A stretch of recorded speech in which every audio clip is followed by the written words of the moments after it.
ಎಲ್ರಿಗೂ ನಮಸ್ಕಾರ. ನಾನು ವೀಣಾ ಸುರೇಶ್, ಮಾನವ ಹಕ್ಕುಗಳ ಹಿತರಕ್ಷಣಾ ಸಮಿತಿ ಹ್ಯೂಮನ್ ರೈಟ್ಸ್ ಪ್ರೊಟೆಕ್ಷನ್ ಕಮಿಟಿ ರಾಜ್ಯಾಧ್ಯಕ್ಷರು ಮಾತಾಡ್ತಾ ಇದ್ದೀನಿ.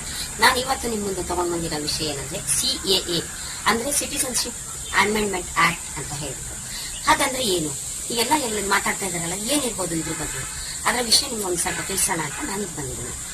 CAA ಸಿಟಿಸನ್ಶಿಪ್ ಅಮೆಂಡ್ಮೆಂಟ್ ಆಕ್ಟ್ ಹಾಗಂತಂದ್ರೆ ಹಿಂದೆ ನಮಗೆ ಬ್ರಿಟಿಷ್ ಗವರ್ಮೆಂಟ್ ಇದ್ದಾಗ ಒಂದು ರೂಲ್ ತಗೊಂಡ್ ಬರ್ತಾರೆ.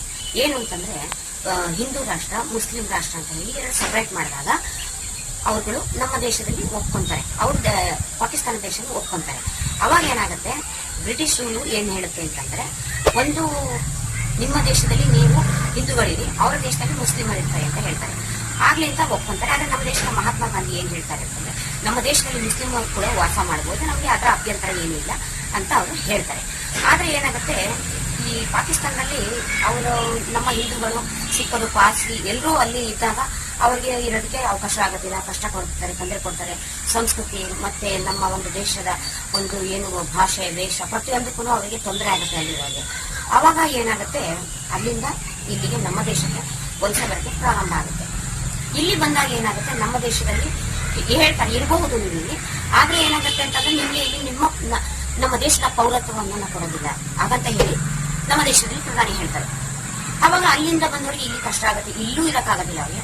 ಆಮೇಲೆ ಅಲ್ಲಿ ಪಾಕಿಸ್ತಾನ, ಬಾಂಗ್ಲಾದೇಶ, ಅಫ್ಘಾನ್ ಎಲ್ಲೂ ಕೂಡ 3 ದೇಶದಲ್ಲೂ ಇಲ್ಲೂ ಅವ್ರಿಗೆ ಇರೋಕ್ಕಾಗೋದಿಲ್ಲ. ಈ ತರ ಪರಿಸ್ಥಿತಿ ಏರ್ಪಾಡಾಗಿ ಕಷ್ಟ ಅನುಭವಿಸ್ತಾ ಇರ್ತಾರೆ. ನಮ್ಮ ಹಿಂದೂಗಳಾದ್ರೂ ಅವರು ನಮ್ಮ ದೇಶದಲ್ಲಿ ನಮ್ಮ ಪೌರತ್ವವನ್ನು ಪಡ್ಕೊಂಡು ಅವರು ವಾಸ ಮಾಡೋದಕ್ಕೆ ಆಗುದಿಲ್ಲ. ಈ ತರ ಒಂದು ಪರಿಸ್ಥಿತಿಯಿಂದಾಗಿ ಕಷ್ಟಪಡ್ತಾ ಇರ್ತಾರೆ. ಆ ಸಂದರ್ಭದಲ್ಲಿ ಈಗ ನಮ್ಮ ಒಂದು CAA ಅಂದ್ರೆ ಸಿಟಿಸನ್ಶಿಪ್ ಅಮೆಂಡ್ಮೆಂಟ್ ಆಕ್ಟ್ ಅಂತ, ಇದನ್ನ 2014ಕ್ಕೆ ಮುಂಚೆ ಬಂದ ಯಾರು ನಮ್ಮ ಭಾರತಕ್ಕೆ ಬಂದಿದ್ದಾರೆ ಅಂದ್ರೆ ಅಫ್ಘಾನಿಸ್ತಾನ್, ಪಾಕಿಸ್ತಾನ್, ಬಾಂಗ್ಲಾದೇಶದಿಂದ ಯಾರು ಭಾರತೀಯರು, ಸಿಖ್ಖರು, ಜೈನರು, ಪಾರ್ಸಿ ಹಾಗೆ ಕ್ರಿಶ್ಚಿಯನ್ಸ್, ನಮ್ಮ ಹಿಂದೂಗಳು ಯಾರು ಬಂದು ಇಲ್ಲಿ ನೆಲೆಸಿದ್ದಾರೆ 2014ಕ್ಕೆ ಮೊದಲು, ಅವರಿಗೆ ನಮ್ಮ ಒಂದು ಭಾರತೀಯ ಪೌರತ್ವವನ್ನು ಕೊಡಬೇಕು ಅಂತ ಹೇಳಿ ನಿರ್ಧಾರ ಮಾಡಿದ್ದಾರೆ ನಮ್ಮ ದೇಶ. ಆದ್ರೆ ಇದರಿಂದ ಕೆಲವು ನಮ್ಮ ಮುಸ್ಲಿಮರು, ನಮ್ಮ ದೇಶದಲ್ಲಿ ವಾಸ ಮಾಡೋ ಮುಸ್ಲಿಮರು ನಮ್ಮ ಪೌರತ್ವವನ್ನು ಕಸಿಯಲಾಗುತ್ತಿದೆ ಅಂದ್ರೆ ಕಿತ್ಕೊಳ್ತಾ ಇದ್ದಾರೆ ನಮ್ಮ ಒಂದು ಸಿಟಿಸನ್ಶಿಪ್ ನ ಅಂತ ಅವರು ಭಾವಿಸ್ತಾ ಇದ್ದಾರೆ. ಆದ್ರೆ ಹಾಗೇನೂ ಇಲ್ಲ. ಇದು ನಮ್ಮ ದೇಶದಲ್ಲಿ ಈಗಾಗಲೇ ನೆಲೆಸಿರುವ ಮುಸ್ಲಿಮರಿಗೆ ಯಾವುದೇ ರೀತಿ ಇದರಿಂದ ತೊಂದರೆ ಆಗೋದಿಲ್ಲ. ಅವರು ನಮ್ಮ ದೇಶದಲ್ಲಿ ನಮ್ಮ ಪೌರತ್ವವನ್ನು ಪಡ್ಕೊಂಡು ಯಾವಾಗಲೂ ಇದ್ದೇ ಇರ್ತಾರೆ. ಇದು ಬೇರೆ ದೇಶದಿಂದ ವಲಸೆಯಿಂದ ಬಂದಿರೋ ಮುಸ್ಲಿಮರು, ಕ್ರಿಶ್ಚಿಯನ್ನರು ಮತ್ತೆ ಪಾರ್ಸಿ, ಜೈನರು ಇವರುಗಳಿಗೆ ಮಾತ್ರ ಇದು ಅನ್ವಯ ಆಗುತ್ತೆ. ಹಾಗಾಗಿ ಯಾವುದೇ ಮುಸ್ಲಿಮರು ನಮ್ಮ ದೇಶದಲ್ಲಿ ವಾಸ ಮಾಡೋರು ಆತಂಕ ಪಡೋದ ಅಗತ್ಯ ಇರುವುದಿಲ್ಲ. ಆದರೆ ದಶಕಗಳಿಂದಲೂ ಪಾಕಿಸ್ತಾನ ಮತ್ತೆ ಬಾಂಗ್ಲಾದೇಶ, ಅಫ್ಘಾನಿಸ್ತಾನ ಈ ದೇಶದಿಂದ ಇರುವ ನಮ್ಮ ಹಿಂದೂಗಳು, ಜೈನರು, ಪಾರ್ಸಿ ಮತ್ತೆ ಎಲ್ಲರೂ ಕೂಡ ಅನುಭವಿಸ್ತಾ ಇರೋ ನೋವು ಸಂಕಟಗಳಿಗೆ ಕೊನೆ ಆಗಿಸಬೇಕು ಅನ್ನೋ ಉದ್ದೇಶ ಇಟ್ಕೊಂಡು ಈ CAA ಜಾರಿಗೆ ಬರ್ತಾ ಇದೆ. ಇದರಿಂದ ಯಾವುದೇ ಬೇರೆ ಮುಸ್ಲಿಮರಿಗೆ, ನಮ್ಮ ದೇಶದಲ್ಲಿ ಮುಸ್ಲಿಮರಿಗೆ ಯಾವುದೇ ತೊಂದರೆ ಇರೋದಿಲ್ಲ. ಆದ್ರೆ ಬೇರೆ ದೇಶದ ಮುಸ್ಲಿಮರು ನಮ್ಮ ದೇಶಕ್ಕೆ ಬಂದು ಪೌರತ್ವ ಕೇಳಕ್ಕೆ ಕೊಡಕ್ಕಾಗೋದಿಲ್ಲ.